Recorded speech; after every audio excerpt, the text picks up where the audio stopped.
From baby boom to baby bust, Americans aren't having kids. Not because they don't want to, but because it's so damn expensive to.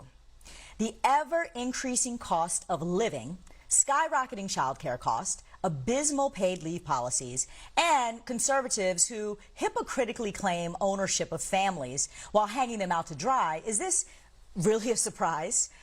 Besides being a journalist, an award-winning playwright, TED Talk speaker, and more, my next guest is a dad of two. He knows all too well how much it takes to start a family in the United States. Wajahat Ali, welcome to Amplified. You have long made the case that it's really hard to have and support a family. And for all those who have not seen your awesome TED Talk, please break down for us the hidden and the visible financial costs of trying to have kids in this country.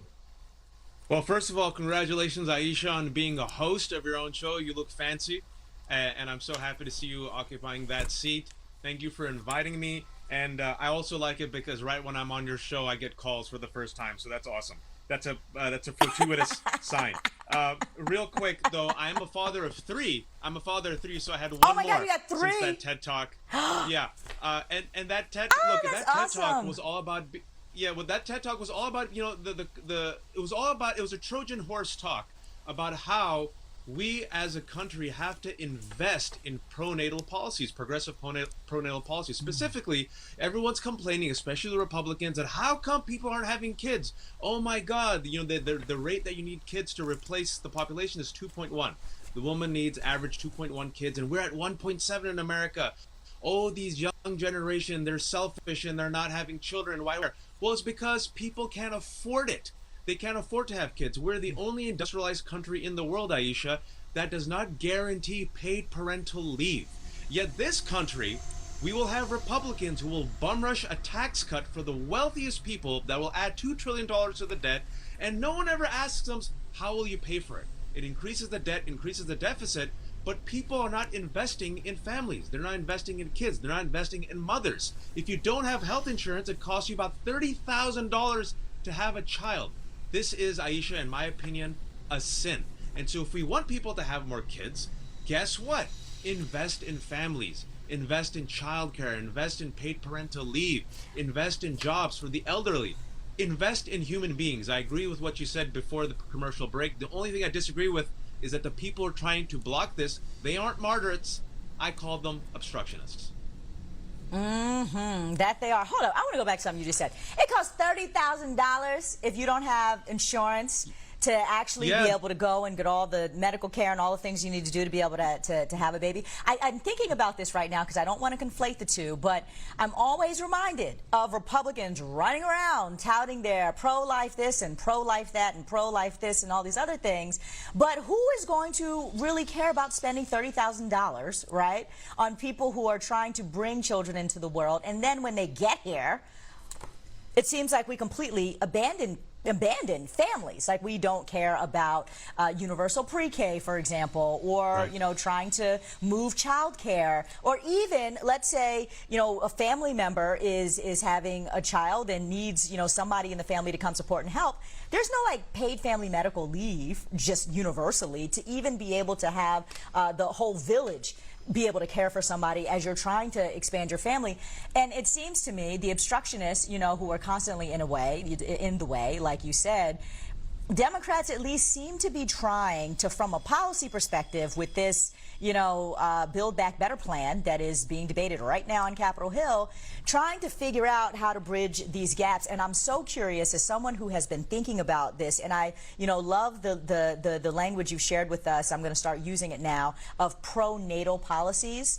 As someone who's been thinking about this quite a bit, how do you think that Build Back Better shapes up to start to get to some of the conundrums that families face in trying to afford to be a family in this country?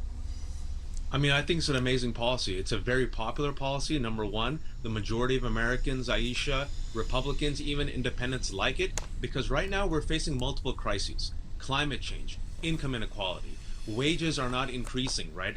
Productivity is increasing, and the rich are getting richer, but wages of the average Americans are increasing. Like you mentioned, for us who are parents, right? If you don't have health insurance, good luck paying for that baby. Then good luck surviving in the hospital. Then when you come home, guess what? You got to go to work because there's, like you said, there's no mandated parental policy, right? Paid policy. And then we don't have the village anymore to take care of us, right? So then you got to do childcare.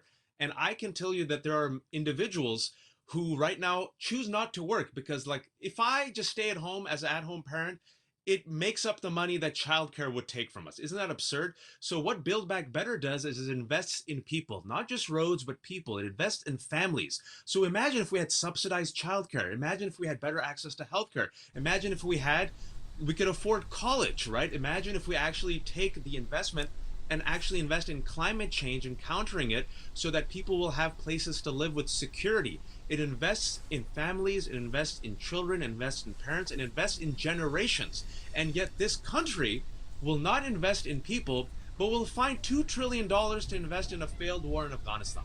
It will find $7.5 trillion over 10 years to invest in the ever-expanding military-industrial complex. It will find $2 trillion to give tax cuts to the wealthiest people, which will add to the debt that will not be paid for, that our children you will have to be basically settled with that debt. And so I ask, is this not a sin? And is this not a perversion, Aisha? And what type of country, the most powerful, wealthy country on earth that has the means, chooses not to invest in people during a pandemic that has killed more than 4 million people? That's why I refuse to call them moderates. I refuse to call them centrists. They're greedy, they're selfish, they're obstructionists. And finally what I'll say, the one positive is Americans are finding out how the sausage is made. They're seeing, the corporate lobbyists give Manchin and Sinema the money and they bend. And the more people see it, and the more people get outraged by it, I hope, inshallah, as we say, God willing, there is change. I want the progressives to hold the line. Hold the line. Yeah, I want to come back to that incentive piece because we know Kirsten and Manchin, for example, we kind of know where they get their money from. But before we go there, I want to come back to something you just alluded to, which is really the moral opportunity and obligation that we have to our society to care about people, right? And the people in the way, right? The conservatives who don't actually want to do any kind of social spending because they make it akin to welfare, which they've created all these nasty connotations to, even though, by the way, it's poor white people who are sucking up all of the quote-unquote welfare that they don't want to give out in this country and getting the food stamps and, getting the Medicare and the Medicaid and all those things. But the idea that there would be any kind of social benefit program, there's always a kind of a nose turned up about it because there's been the stereotype that only a certain type of person, a certain class of person, a certain color of person in this country is the recipient of those benefits. That's all a lie. We know that.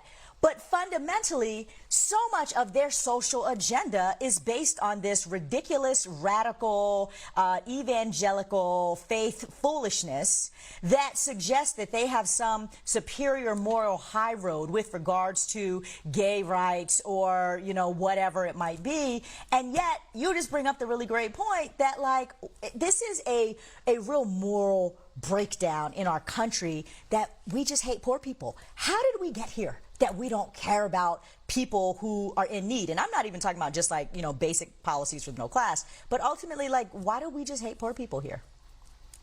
I'm perfectly fine using a moral and ethical framework, and I think we should use moral and ethical language. We've always hated poor people in this country, right? White rage has been centered. White anxiety has been centered. When it comes to the economic anxiety of the Rust Belt, this country moves. This country mobilizes. When it comes to black and brown people suffering from, cocaine or crack, then we have the war on drugs. But when white folks have the opioid crisis, then we have to be humane. We've always been able to elegize and rationalize white pain, white anxiety, and white suffering. But specifically, when we center black pain and black and brown pain, then it's pick yourself up from the bootstraps.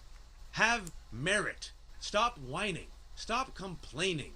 These myths, the myth of American exceptionalism, the prosperity gospel myth, that if God loves you, and if you pray hard enough, he will reward you with wealth. And a sign that God loves you is that you're wealthy. Let's not mention the fact that your church is tax exempt. Let's not mention the fact that you're in the top economic bracket and can outsource your money to the Cayman Islands. Let's not forget the fact that all of your friends are gatekeepers who basically create the tax policies and economic policies that help the 1%.